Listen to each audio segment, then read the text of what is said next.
Haleluya, haleluya. Ndonge kuramutsa muri Imana omere hose ndizako magize iyinga nziza nshuti zanje bavukanye. Bino musi wa gatandatu tubona ko iyinga tugeje ku musozo. Nayo ndabaramukije amahoro y'Imana nzima ndizako muguwe neza cyane. Ndizako ndiho yashikaye kwazigama nanje mfite umunezero cyane ku bwanyu ko dushikara kuganiraho ijambo ry'Imana. Ndizera cyane kandi ko mwe mu Imana shikara kubazanira ku mugaragaro ibidasanzwe bikomotse ku ijambo giwe nkuko yavuze ngo ntizomusubirako ridakoze icyo yaritumanye. Ameni ibyo noneho reka twongere dusenga Imana kugira ngo twitware ku ijambo ry'Imana. Ngiye tuvugana ni Pastor Cyiza, ikiganiro cyo musanzwe mukiziko izina ryacu cyitwa Imana niyo buhungiro, kaba gikurikiranirwa hano iminsi yose hano kuri Kenite TV, iminsi yose ya gatondo ripasida zamani biganzo byo dusenga Imana. Data, in the name of Jesus, twagushimiye ino yinga ahigeze kubw'imbaraga zawe, twagushimiye aho tugeze ko uburinzi bwawe buri kumwe natwe. Ndagushimiye abantu ko wazigamye, wabazigamiye madomene atandukanye, abafise ubuzi warabazigamye, kana utabugira nabo warabagiye neza. Ukwera uyu munsi baracahumeka kandi babayeho ni bazima. Twagushimiye uburinzi bwawe n'ubuzigamye bwawe. Uri Imana watugema ijambo ryangura duhetse, tuzorinda tugera mu zabukuru cyo duhetse. Uri umuvyeyi wacu zikurera, uri umuvyeyi wacu zikuzigama, uri umuvyeyi wacu zikurinda. Niyo ndagushimiye cyane ubuzigamye bwawe ukurushika kutulinda. Amashimwa kugarutseho uburihe byose bizina rya Yesu, amen. Ndugu yangu, none unongeye kuguikaze kuno munsi kugira ngo twongere tugane ku ijambo ry'Imana. Twibuka aho twari tugeze ko twaganira, tubona neza ukuntu tugomba guhagurutsa impemu zacu kugira ngo nitwagwana intambara tuhantu tunesha. Tubona amajambo twagiye dusoma, amajambo atubwira ngo abo tunigana sabe nyama n'amaraso, atareko tunigana n'impemu mbi zano mu kirere n'abahambaye. Tubona neza ko ntabwo tugwana mu buryo bw'umubiri, ariko tugwana mu buryo bw'impemu. Tuhagurutse impemu zacu maze tukagwana intambara yo kwizera, tukagwana intambara y'impemu maze tukanesha ilimate regozia. Uyu munsi rero harakarugomba ndangirize ko kugira ngo muyingiza tutangura ikindi cigwa. Harakarugomba ndangirize ko nise akarere ko kuganza muri make mu ndwizanzo bananizaho nyene, ariko twacari muri message bwa ngo intambara n'imwe. Ndiko ndagerageza kugira ngo shaka kujyana kanaka ndayirangiriza, ndagusige uri umuntu ushaka gutahura neza ingene wikorera ko mu gusenga n'ingene usenga, kandi ibyo usenge bikaza ku mugaragaro, kandi ibyo usenge bikaba. Ndiza ko inyuma ya zino message hazoza intaye nyinshi aribasite, ndiza ko intaye zidasanzwe zizogerako mitaramane. Bene data, ndiseriye cyane kandi asenga cyane kandi ndiseriye cyane kugira ngo mutere mugaragaza ubwiza bw'Imana nzima, kugira ngo mutere mugaragaza ukwera kw'Imana nzima, kugira ngo mutere mugaragaza itunga ry'Imana nzima, kugira ngo mutere mugaragaza ukuguruka kw'Imana nzima, kugira ngo mutere mugaragaza iby'Imana byose. Ndiseriye cyane rekepata. Ubushobozi bw'abadayimoni buraneshwa, ubushobozi bw'umwijima buraneshwa, ingwara ziraneshwa, arepata abarozi baraneshwa. Murazamuka, muratera imbere, arekotaya mu mpande zose in the name of Jesus. Uno munsi ndagomba ngo tuganire, ndabaganirize mu burere bubiri. Ngomba ko tuganira amavuta abiri mu gukoresha, amavuta abiri mu gusenga. Amavuta ngomba ko twiga ko, ndagomba twige amavuta dukunze nkunze gukoreramo mu mpemu yo gusenga kandi bidasanzwe bikaba. Ako nawe ndagomba nakukominike, ariko reka gusabe ngo unega amatwi cyane nigo yango arepataya. Hari amavuta ya mbere, amavuta y'ubwami n'amavuta y'ubuherezi. Renda kerengo iyo musenga mukwe mavuta y'ubwami mwoge mukorere mu mavuta y'ubuherezi, kandi ibi ni wabikoresha ndizera ko ibidasanzwe bizoba buzima bwawe. Tumaze dusome ijambo ry'Imana. Petero wa mbere igice cya 2 umurongo wa 9. Ndasoma mizina ga Yesu. Niko ndasoma ijambo twasomye ku munsi urangiye, ndasubira mu hambira ngo ariko mweho muri ubwoko bwatoranijwe, mukoranijwe kuba abami n'abaherezi muri hanga ryera, abantu basiriweho kuba inyegu yiharije, kugira ngo mukwize ishimwe y'abahamagaye, ikabakura mu mwiza ikabashitsa mu muco wayo utangaje. Amena, haleluya, haleluya.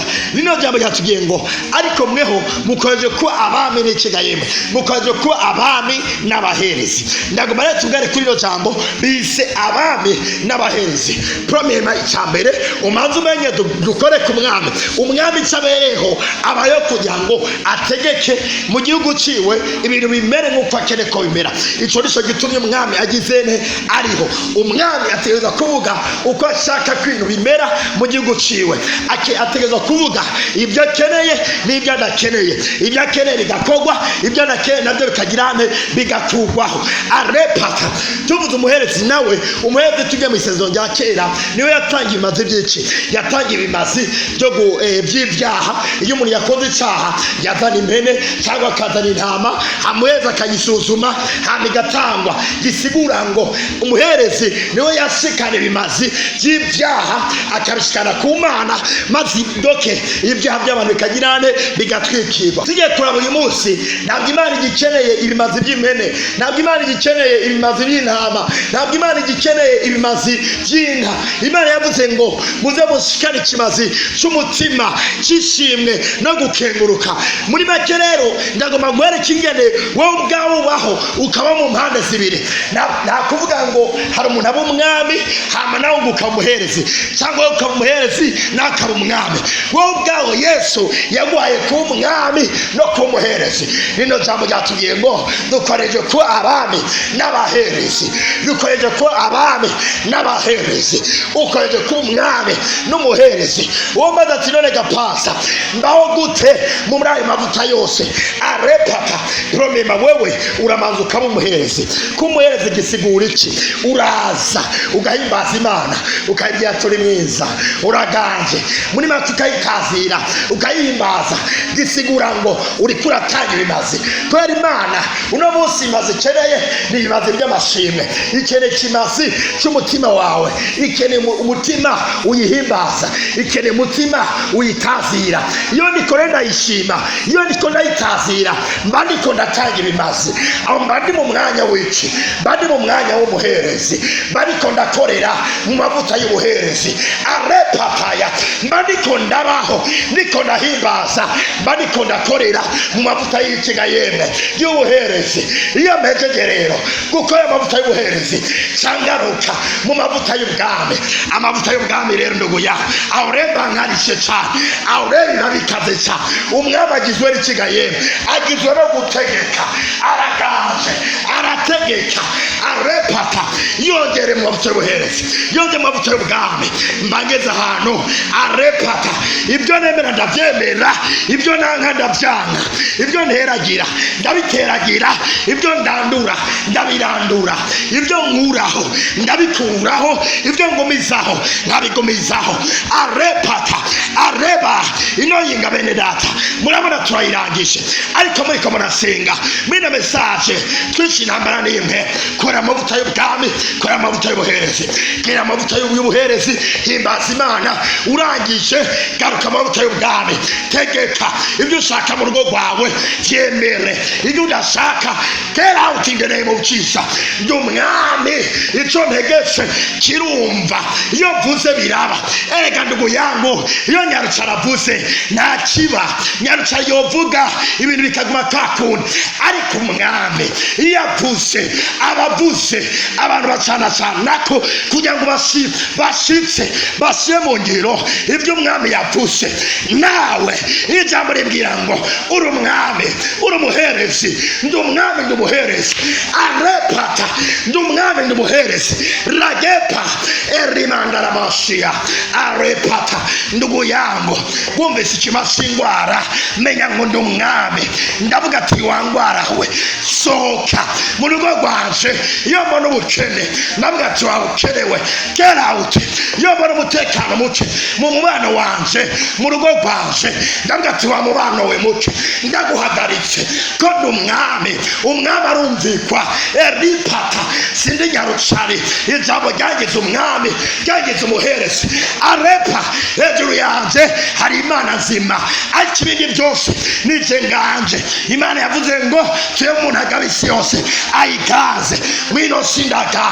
Arepata muraganje misiraga, muraganje muri ubuzima, muri ubuzima muraganje, nimuganzwa muraganje, In the name of Jesus. Thank you, Lord Jesus. Arikosera metarabare aside. Hari message ngomba kuzotangura mu yingiza. Nagusabe ngo ugire umwete tugende tujyana mu message yose kandi hagira ijambo na rimwe rigucika ko iyi jambo ry'uno munsi gucitse gisigura ngo ejo nuzotahura aho tugeze ariko ndagusaba kugira ngo tugende tujana umwanya wose tujane maze amashimwe ndiza ko zoshaka kugaragara mu rugo rwawe mu buzima bwawe mu madomene yawe yose muri fiançailles yawe ikamuburere bwanyu rwose zabureganza dusenga Imana that in the name of Jesus. Ndagushimiye inganziza turangije ndiko ndaganira n'ubwoko bwawe mu izina rya Yesu. Uyu ni umunsi wa gatandatu turabugana kuri buno bwoko bwawe ndabusengeye cyane kugira ngo batere baje imbere baraganje madomene yabo yose ndareka ko atamuye muri miraganza murabaganje mu izina rya Yesu. Arepata iyo musenga biraba iyo muvuga biraba ndareka amavuta ku buzima bwayo yo gusenga bikaba yo tuyamagara bikitaba ibyananiranye birashoboka ibidashobokera abantu bishobokera Imana. Nange ndadekaye ngo nibyo wasenge bitaraba uyu mwanya ni wasenga biraba mu izina rya ibyo ndabyizeye mu izina rya Yesu. Amen.